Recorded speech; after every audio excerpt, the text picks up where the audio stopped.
Hello everyone, today I am bringing you a review of the MPow H7 Bluetooth headphones. Now this is the box it comes in, nice and plain, no fancy schmancy stuff, so they're saving you a couple extra bucks by not having that fancy box, which I really like. And on this side of the box, you do get their support email and their website address. On the back, they do give you some specifications: the operating range, talking time, playtime, charge time, charging voltage, and battery capacity. On this side, they just tell you a little bit more about it. And here on this side of the box, they tell you what the buttons mean.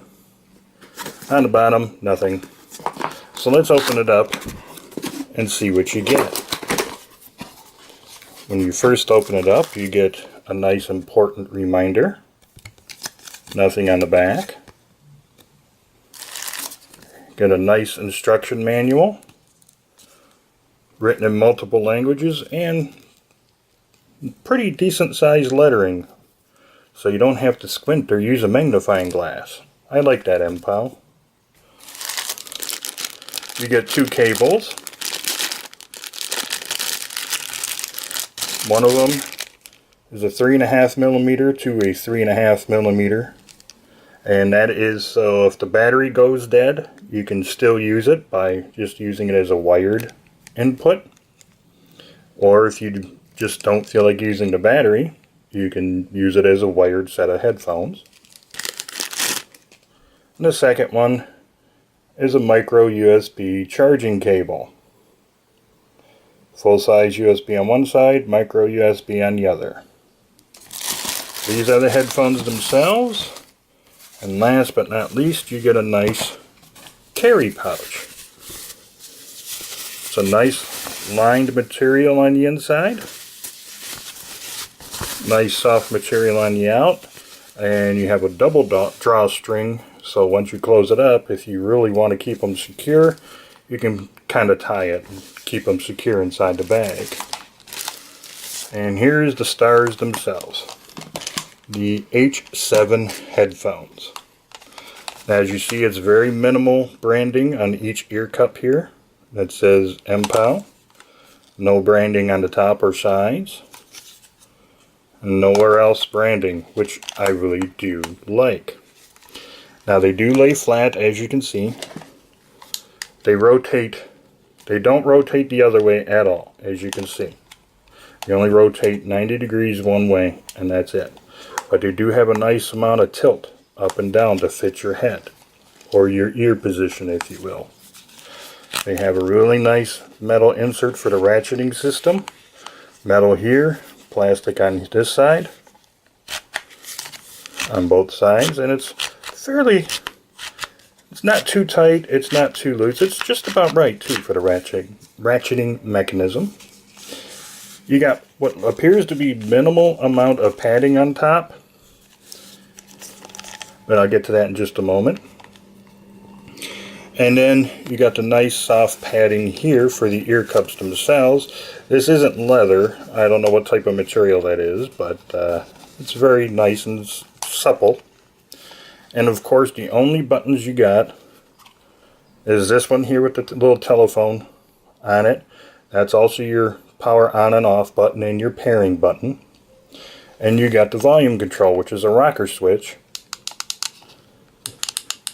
with a nice positive clicking sound on it. And to turn the volume up, you press and hold it, and it slowly and gradually goes up. Same thing with you want to turn the volume down, press and hold, and the volume slowly goes down. To skip a track either forwards or backwards, you just simply give these a quick press, and that'll be your track skip. Of course, here's the charging port. There's the 3.5mm hole for the cable, and nothing on the left hand side. The other thing I like what they did put a R, oops, get my thumb out of the way, and an L on the inside, so you can tell which one is right or left. Now, these do have 40mm drivers, on the inside here. Also has a CSR chip, which gives you a nice, well-rounded sound through these headphones. These are passive noise cancellation, not active noise canceling. I prefer passive noise cancellation. That's just my personal preference. You may be different. You may actually like the active noise cancellation. But I just tend to think with the active noise cancellation, it tends to mess with the sound a little bit too much. And I end up trying to run an EQ to make the sound better once I have the active noise cancellation going on, just so I can get a better sound, because like I said, I think active noise cancellation interferes too much with the sound of the music coming out or whatever else I'm listening to. Also, with passive noise cancellation, it doesn't drain the battery or affect the sound, of course, but because active noise cancellation does drain the battery a lot quicker. Now, the foam inside, I don't know if it's memory foam, but MPow calls it memory protein ear cushions. It doesn't feel like memory foam, so I don't know exactly what memory protein is, okay? Now, you get about 15 to 20 hours of playback time. Of course, that does depend upon how loud you have the actual headphones turned up to. So what I like to do, well, me personally, I actually turn up the volume all the way on the headphones and just use the device as my volume control. But I would probably say try to go maybe midway up on your headphones, and then use your device as your volume control. That way you get the longest runtime out of it that way, unless your device really has the volume coming up extremely loud, and then you can well, turn these down even more to save battery. But I did get about 15 hours worth of playback time through these, okay, just to let you know. And it only took about 2.5 hours to charge these up.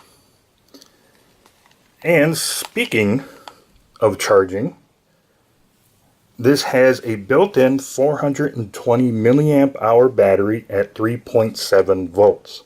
And like I said, it took about maybe closer to 2.5 hours for me to fully charge up that battery. That's not bad at all. This has voice prompting. So when you first power it on, power on, you hear that. Then when you want to pair it,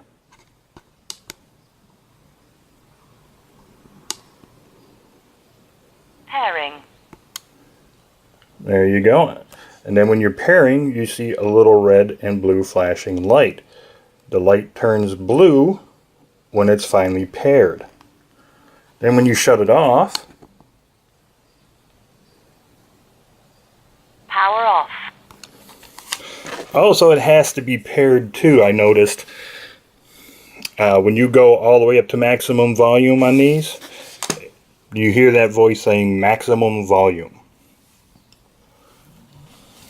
The other thing I'd like to mention too right now is I had these on for about 4 hours straight, and to be honest, it never hurt my head. You know how sometimes some headphones are so strong they feels like it's crushing your head or squeezing your head. These never did that. They felt quite comfortable on my head. I never got sweaty ears from these either. I really like the design of these. I never got any sweaty ears. Actually, for a bit there, I actually kind of forgot I had them on there. And yeah, so for 4 hours straight listening to music and videos, especially Dave from Geekanoids, they were very comfortable. Never had any problems. No signal loss. No messing up with the sound whatsoever. No crackling. So, get yourself a pair. I highly recommend them. The other thing I'd like to make mention is, yes, you can take phone calls with these, and the call quality is very crisp and clear indeed. The person didn't have a problem I was talking to hearing me. and I heard everything crystal clear on these. But if you're using them as a wired headset, you cannot use these to take a phone call. You can only take phone calls in the wireless mode on these. Now getting back to sound. With the passive sound cancellation, I found that these have a very well-rounded tone to them. What I mean by that is the bass is there, it's not overpowering, it still gives you that nice little rumble. The mid-tones are nice and crisp and full of punch, and the high end is really crisp and clean on these. Basically, I like these because they remind me of studio monitoring headphones. That's my opinion. And that's what I am taking these as and what they sound like. Studio monitoring headphones.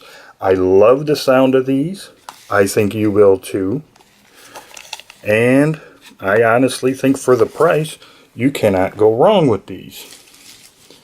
So if you're looking for a good set of headphones at a very reasonable price that'll give you a well-rounded sound that's not too overpowering in the bass, that doesn't have, you know, too much mid or anything, that's tuned just right, then you'll definitely want to get the MPow H7 Bluetooth headphones.